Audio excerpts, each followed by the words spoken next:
Da mesma forma que nós assistimos à redemocratização no Brasil, devorando seus próprios filhos. Quer dizer, todos os políticos que fizeram a redemocratização estão hoje respondendo para Lava Jato, estão sendo presos. Ou seja, como é que pode tão nobres ideais, vamos redemocratizar o Brasil, vamos ter uma sociedade aberta, vamos fazer isso. Por que derrapou? Por que foi para hiperinflação? Por que foi para moratória externa, endividamento em bola de neve, corrupção generalizada, uma degeneração da democracia, uma estagnação da economia, uma criminalidade aberta nas ruas, ao mesmo tempo uma criminalidade e uma roubalheira dentro do próprio aparelho de Estado? O que é isso? Por que isso acontece? Exatamente porque essa concentração de poderes corrompe toda a sociedade, degenera completamente o processo político. Então isso já aconteceu antes muitas vezes na história. Quer dizer, as revoluções socialistas também, na China de Mao, na Rússia de Stalin, degeneraram completamente. Degeneraram a qualidade de vida do povo, sufocaram qualquer possibilidade de liberdade política, de liberdade econômica, tudo centralizado, comando central, e depois uma degeneração moral, quer dizer, assassinatos, expurgos, roubalheira, e no final a desintegração da própria economia. Exatamente como caiu o Muro de Berlim, como a União Soviética acabou se esfarinhando ali na frente. E nós estamos assistindo agora, em tempo real, também acontecer isso ali na Venezuela. Quer dizer, estamos conversando aqui e assistimos isso acontecer na Venezuela. O poder todo centralizado, primeiro com o Chávez, agora com o Maduro, e aí primeiro começa a interferir na Suprema Corte, no Judiciário, depois começa a mexer no Legislativo, depois começa a fechar a imprensa. Tivemos notícia hoje ou ontem que começaram, já estão fechando, suprimindo a mídia lá há muito tempo, atacando a mídia, os jornais, as revistas, os canais de televisão, mas parece que houve um novo round de fechamento da livre imprensa. Então, justamente essa sociedade aberta, que é a imprensa livre, o sistema de democracia representativa, a independência dos poderes, o Estado de Direito, uma economia de mercado, onde uma coisa, o poder econômico, está dissociado do poder político. São duas esferas diferentes.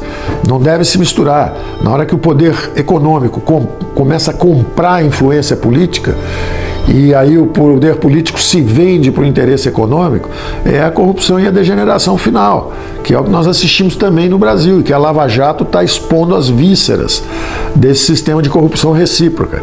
Quer dizer, grandes empreiteiras e frigoríficos pegando dinheiro público e acumulando poder econômico e depois pagando autoridades que trabalharam para esses governos e distribuindo recursos para a campanha eleitoral. Quer dizer, então, você usa o poder político para criar uma grande empresa nacional, um campeão nacional, e esse campeão devolve o dinheiro, paga o dinheiro roubado do aparelho de Estado, ele devolve para os políticos, financiar a campanha dos políticos, e um alimenta o outro. Então a economia manda na política e a política manda na economia, e todos se corrompendo juntos, que é o que nós estamos assistindo.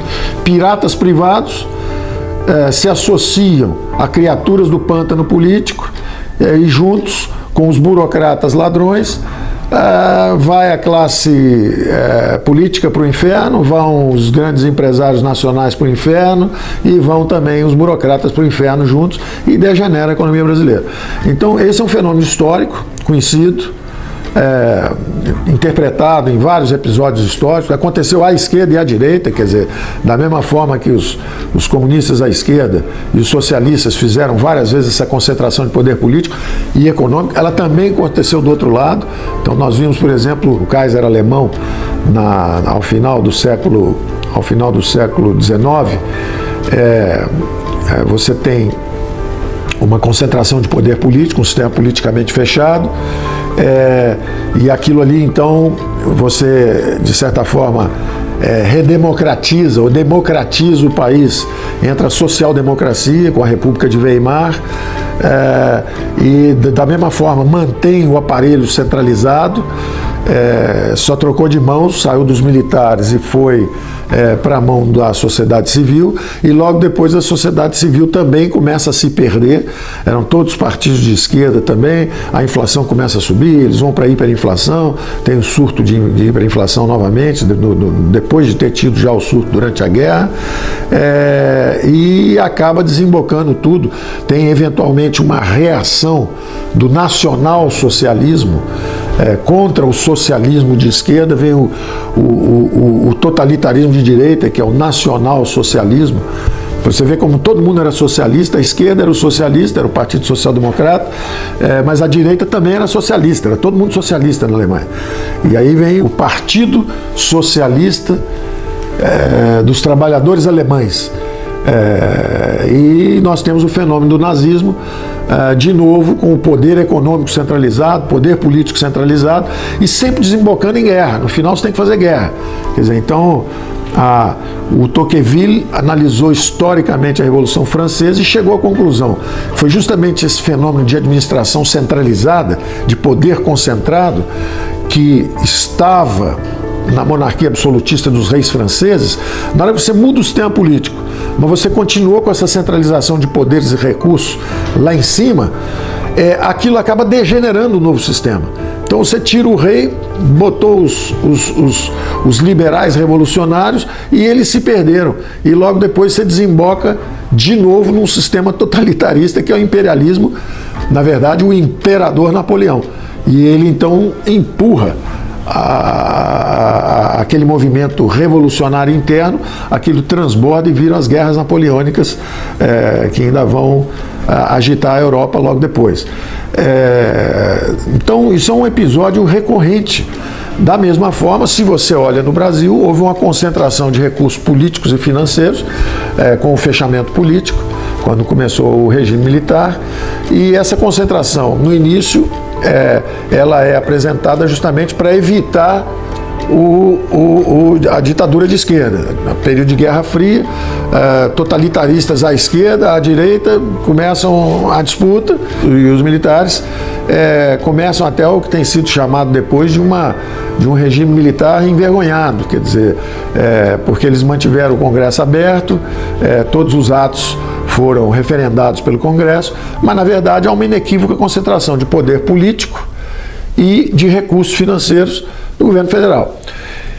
Eles então deslancham os seus planos de investimento, de infraestrutura, e aí os gastos públicos começam a crescer. Passam de 18% do PIB quando eles entram, e quando eles saem, já saem com 22, 23, 24, 25% do PIB já sob domínio do setor público, do governo. Entram os civis, começam com a redemocratização, começam aí com 26, 27, 28% do PIB em gastos públicos, e o governo Sarney, quando sai, já está mais ou menos em 28, 29, 30. Entra o governo Fernando Henrique, pega aí com 28, 29, 30, já começa a soltar. Quando ele sai, anos depois, já deixa com 32, 33, 34%, subindo 3, 4% a cada mandato. Entra o governo Lula, quando sai, já solta com 38, quase 40%.